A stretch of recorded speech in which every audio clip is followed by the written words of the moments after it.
Guys, welcome back to my YouTube channel. My name is Asare Rachel. For those who are new to this channel, if it is your first time to see this video, kindly like, share and subscribe for more videos. Now today I've come back with another interesting video that I want to share with you guys, and today I want us to talk about relationship, a little bit about relationship. Let us encourage one another in about relationship. Now guys, my first question that I listed down was, should we pretend that our mates are perfect? Should we pretend that our mates are perfect?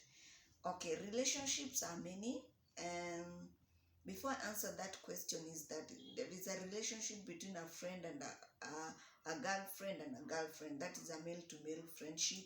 There is a relationship about a boyfriend and a girlfriend, and there is a relationship about us, the two people, which is a couple. So today I'm talking basically on a relationship that deals with couples or marriage or a spouse. So my question was, should we pretend that our mates are perfect? Of course not. In my opinion, of course not. No one is perfect. Whether your spouse, whether your wife or your husband, no one is perfect. So what should we do? We must recognize imperfection in both sides, okay, and to make our better choice. So I might have my own weaknesses, he also has his own weaknesses, but that one does not show that he's so bad, and it does not show that I am good, or it does not show that I am the good one and then he is the bad one. So that question I would answer like this: no one is perfect. Both of us, we have our weaknesses and we also have our strength. So what motivates us is that once you realize your spouse's weakness, you try to motivate him to make his weakness to become his strength. The same goes around with the lady. If you realize that the same goes around with the man. If you realize that the man has, your wife has a lot of weaknesses, you need to you need to strengthen her. Okay, so what I'm trying to mean is that we need to concentrate on all good qualities upon our spouses. And once you get yourself into a marriage relationship, accept the total you, the total person. Sorry for that. I think this is one of the disadvantages of living in a rental house. So guys, back to our video. There were people passing. I don't know whether you've heard them, but okay, let's continue with our topic. So what I said earlier is that once you should learn to accept the total person meaning accept that person with his faults and his, accept him, just accept that person with his good and his bad things. Okay, that is what I mean by total person. When I accept my partner the way he is, will make it easier for marriage to work. Same goes with my hubby. When he accepts me the way I am, it will be easy for him. It will be easy for him to make our marriage to work. So the most important thing in a relationship is that even when the time we have made a mistake in a relationship, especially in marriage, don't dwell on the bad side, always dwell on the good side, the content on the good quality. That is where you dwell. Yes, we know we are all weakness, we do make mistake, we repeat, but that one should not be where we should dwell in most. The most important is dwell on the good side. And to prove yourself, help each other on his weak point or on her weak point. Help one another. Don't be quick to judge, and don't be quick to conclude problems, when to come to conclusion. Oh, I want to divorce. Oh, I want to do this. Don't be quick.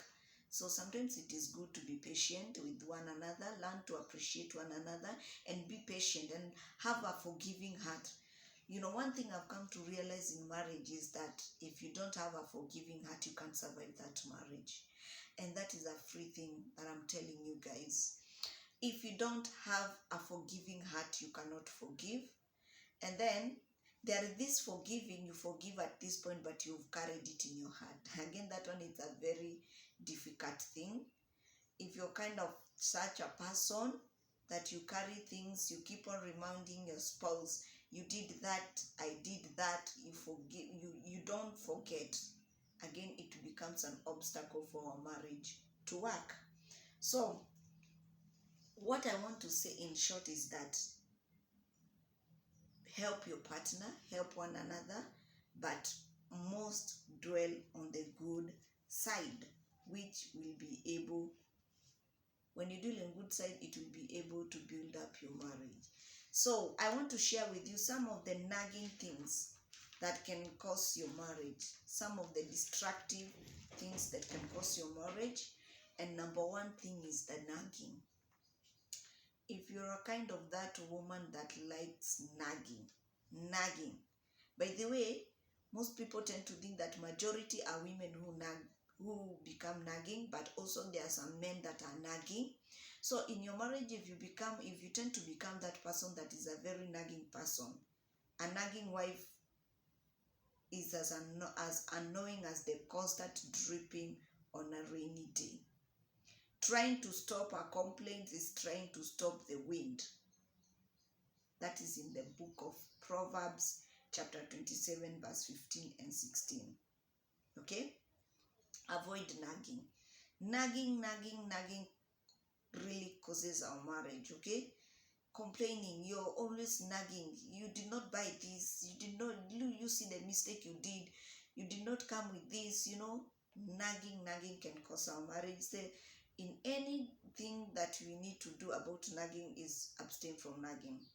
Any habit that makes your spouse unhappy threatens your marriage. Okay? Any habit that makes your spouse unhappy threatens the love and the security of your relationship, or it threatens your marriage. So every time you raise a concern, most like nagging, already you're putting your marriage into insecurity. Already you're putting your relationship into insecurity. So avoid nagging. Nagging is one of the things that threatens most of the relationship and also threatens most of the marriages. And then anger. How do we control our anger when it comes to marriage?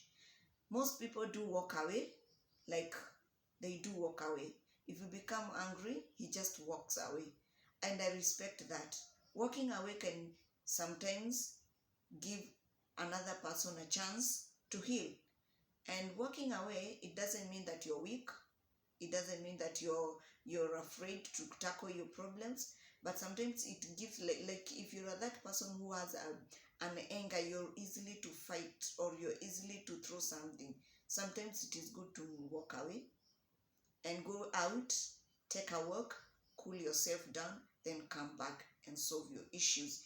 If that is the way you can handle your anger.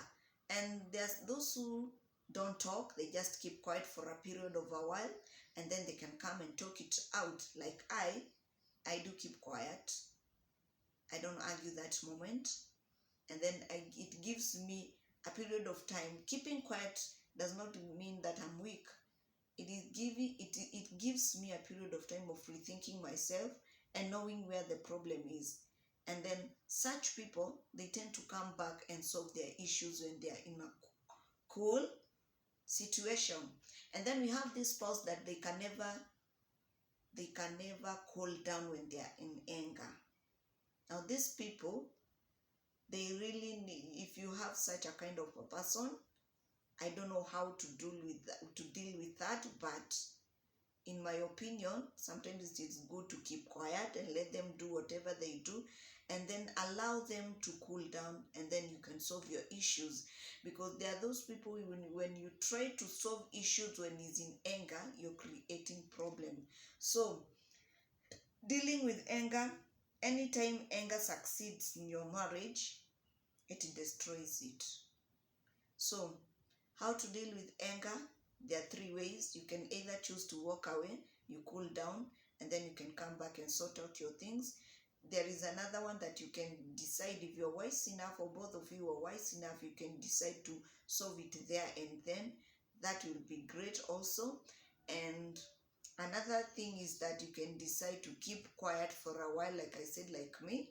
Keep quiet for a period of a while, then you can come and solve your issues later. So, anger, anytime anger succeeds in your marriage, it does so at the expense of your love. If you allow anger to succeed in your marriage, it does so at the expense of your love. It will destroy your marriage. So don't allow anger to succeed over your marriage. And then the other thing that I want to share with you that really distracts our marriage: criticism. Criticism. When you choose to criticize your spouse or your partner, this is really a terrible thing. Okay? If you want your marriage to end, subject your partner to criticism. The moment you decide to criticize your partner, guys, you're doomed. Okay? Women will always marry a man and hope he'll change. Women will always marry a man and hope he'll change. Men will always marry a woman and hope she'll never change. Men will always marry a woman and hope she'll never change.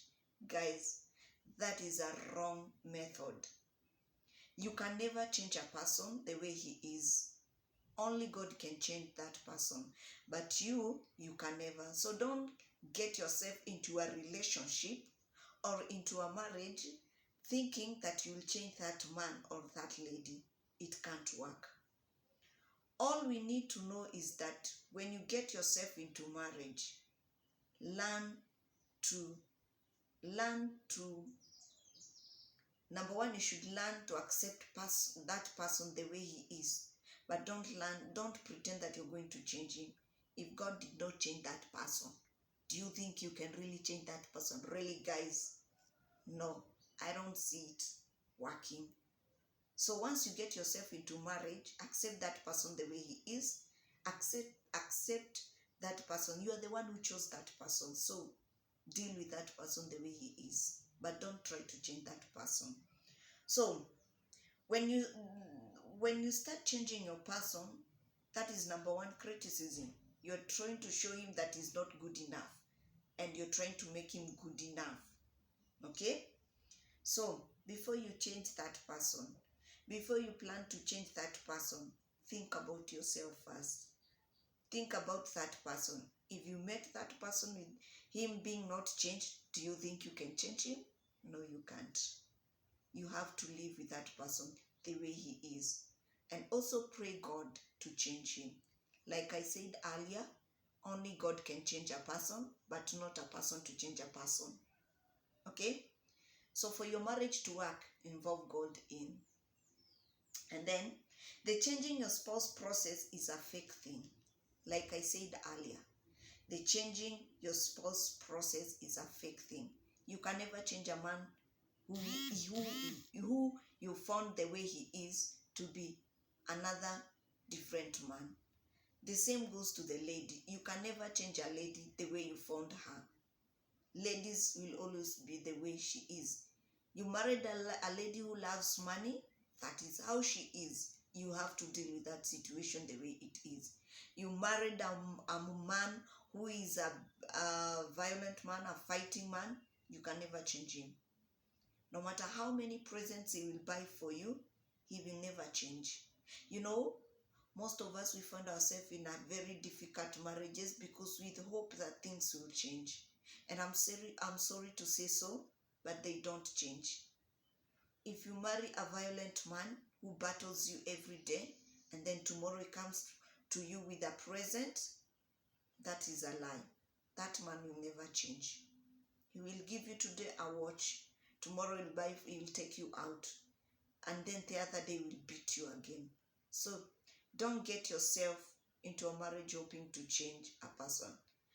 These are the things that you need to know before getting into marriage. When you're dating, learn your partner well. Are you willing to cope with his character, or are you willing to cope with her character? So before you get yourself into marriage, friends, learn that person. If you see some red alarms, run away from it. I usually say it is better to break a relationship now than to destroy a marriage or to get a divorce in a marriage. Destroy a relationship now than to destroy a marriage or to get a divorce. So guys, every time you are dating a person who is in a great, who is so quick to anger, that should be a red alarm. You're dating a person that is so quick to throwing things at you, that one is not a good person for you. If you want to survive in this marriage thing, look out for the symptoms when you're dating, when you're in your dating site.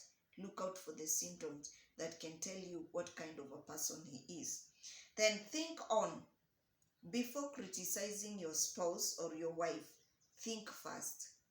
The reason God gave you that wife is because he knew you can handle that person.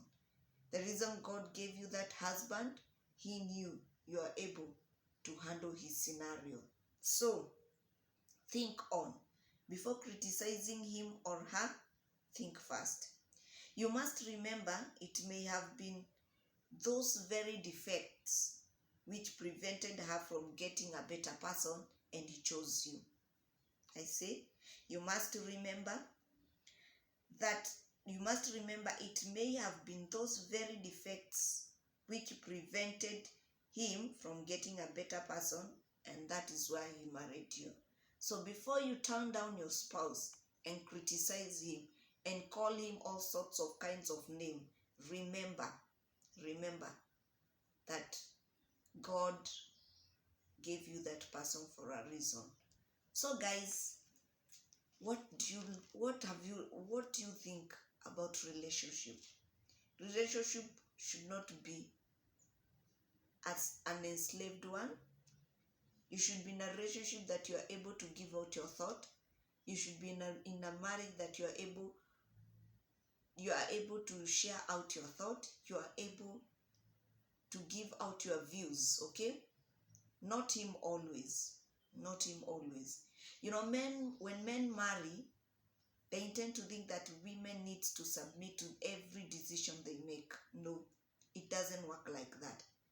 You married me, I also have a decision to make for myself. So guys, before you get yourself into any relationship, look out for those things. If you see that man is not good enough for you, when you're dating him, he's a quick man who jumps to fighting or throwing things, don't get yourself. If you're not able to handle violence in your house, don't get yourself into it just because of money. Don't. Value yourself, respect yourself. Ladies, you're a better person when you make the right decision. Build yourself, love yourself before you love others.